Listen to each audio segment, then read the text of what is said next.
And Dr. Como, it was like some of the things you were saying are so relevant to today and right now.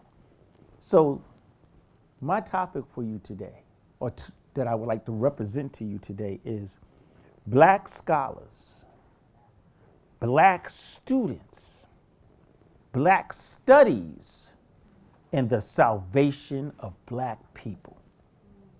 I'll say it one more time. Black scholars, Black students, Black studies, and the salvation of our people. Today I come here to make you feel uncomfortable. Because if we are comfortable with the condition of our children today, and if we are comfortable with systemic racism and the impact that it's having on our community, that means we have become numb to oppression. And today I intend to disturb you, and disturb you in a way that taps into your humanity, in a way that helps you reconnect with your identity and make others respect who we are as a people, to validate our experiences, to share our stories, to make sure that our narrative is respected like everybody else's narrative in America.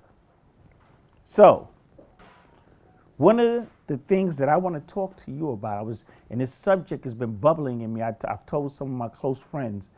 I was recently asked to speak to the Black Caucus of the Principals Union for the Council of Supervisors and Administrators. And they gave me a topic, and this topic has been on my mind ever since. It was called Decolonializing the Curriculum. And it was around Black studies in the K-12 space. And I'm going to get to that in a little bit. Dr. Como, I also know a word that has a Latin root. It is called education. The Latin root of that word is educe. And it means out of darkness into light, out of ignorance into knowledge. That is the true purpose of education. So when we decolonialize the curriculum, we have an opportunity to take our children and other children out of the ignorance into the knowledge of what Black people have contributed to the development of America and the world. But look at this word, decolonialize. I went to the Webster Dictionary because I'm trying to be scholarly.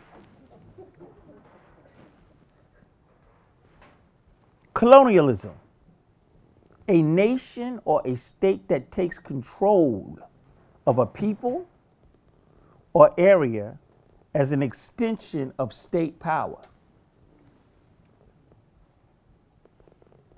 So in that definition, you have a couple of words that jump right out at me. One was state. And I started thinking about our condition here in this country. Who is the state that is taking control of our area?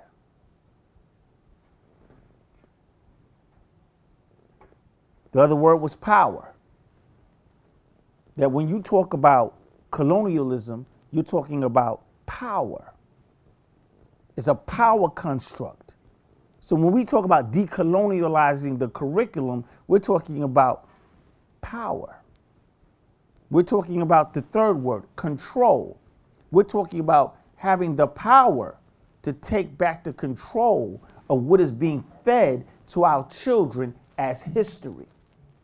I thought it very telling that in the early 60s, most students didn't want to deal with history. But the Black students did. So why, as research, if we look at that, why did this particular group want history when the other groups felt that it wasn't important? What was it about this particular outlier that requires further exploration? Now, interesting enough, 1969, I believe it was. Well, in 1967, in the K-12 space, and we're getting ready to deal with this, and I'm going to invite you guys to, I'll send the information to, I'm sorry, I didn't thank Dr. Linda Barron Michelle. No, you.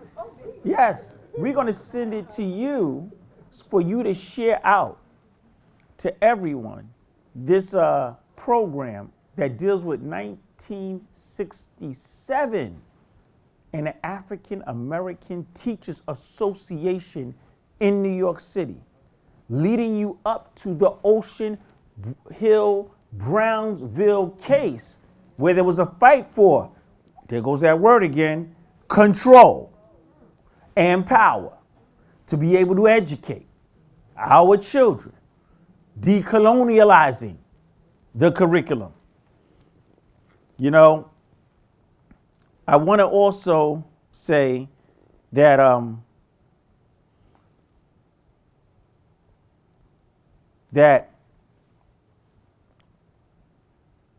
this issue of control in educating our children is so critically important, because if I asked you this question, I wonder how you would answer it. And the question would be, do we, to our presidents, to our provosts, to faculty, to staff, to students, do we control the education of our children?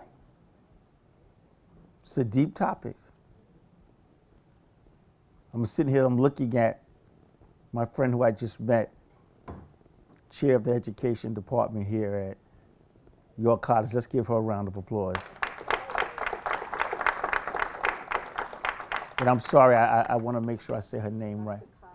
Dr. Kyler. I had a great conversation, and she was talking to me about community and how this education department at this school is vested in empowering teachers to go back into the community to really be involved in the education, the proper education of our children. And I want to just say thank you, because that's what is needed. But do we control? This is a deep topic. Do we control the education of our children? And when I say we, it's Black History Month. I'm talking about black people.